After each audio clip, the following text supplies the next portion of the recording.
Chemin de la Levée, commune de Matoury, une réunion est organisée chez la famille Luap. Présidée par l'association La Savane, l'objectif de cette rencontre, conseiller toutes les personnes présentes. Comme Madame Luap, ils sont plus de 40 familles à être sous le coup d'une procédure d'expulsion. Ces familles sont considérées par la justice comme des occupants, sans droit ni titre. On demande à ces gens-là de partir alors qu'ils ont reconnu, l'État reconnaissait. Jusqu'en 2003, ils disent qu'il n'y avait pas d'occupation, qu'il n'y avait personne, il n'y avait pas de propriétaire. Et comment subitement là maintenant, il y a des propriétaires qui apparaissent et on veut mettre ces gens-là dehors. Il y a eu déjà, comme on dit, la trentenaire, moi je pense la prescription, donc doit jouer en faveur de ces gens-là. Une situation très difficile à vivre pour la famille Luap, dont la mère a été installée en 1972 par la Chambre d'agriculture sur cette parcelle de 3 hectares. Parcelle qui a été bornée en août 71, sans oublier les taxes foncières payées depuis 90. Ces 8 enfants sont nés, ont grandi ici, certains y ont même construit leur maison. Et c'est cette vie de la campagne qui lui a permis d'élever ses enfants et de leur donner une éducation.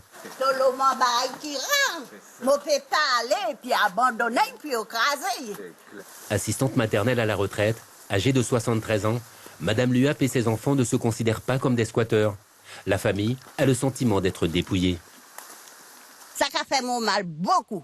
Parce que mon 50 ans de travail égale 6 mois expulsé pour partir.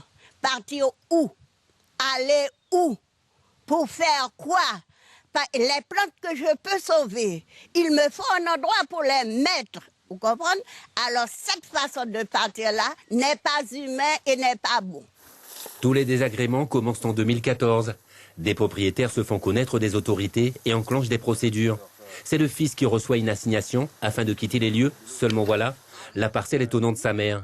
Aujourd'hui, la famille a 6 mois pour faire ses bagages et tourner le dos à toute une vie. Les pièces que nous avons fournies se retournent contre nous. On se demande sur quel pied danser avec la justice alors qu'on fait confiance à la justice. C'est ici que j'ai appris la vie. C'est ici que j'ai appris à cultiver. C'est ici que j'ai appris le goût de l'effort et la récompense qu'on a au bout. Quand vous plantez, vous retournez la terre, vous plantez. Quand vous voyez l'arbre fruitier porter ses fruits que vous pouvez manger, vous êtes satisfait de l'effort que vous avez fourni, de la persévérance et de la patience. Ici a été une école de vie pour moi. Aujourd'hui, j'ai 48 ans. Ça fait 22 ans que j'ai construit ma maison. On ne peut pas me dire que je ne peux pas bénéficier de la langue trentenaire. Selon la famille Luap, cette loi trentenaire ne serait pas appliquée dans ce dossier. Il y aurait 2 poids 2 mesures. C'est le sentiment qui anime Uranise. Malgré tout, elle continue à croire en la justice afin que leurs droits soient aussi respectés.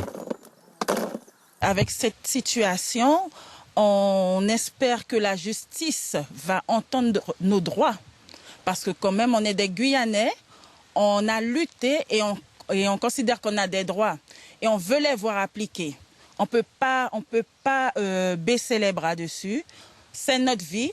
On ne peut pas renoncer à ce dont on a droit pour une vie paisible en Guyane.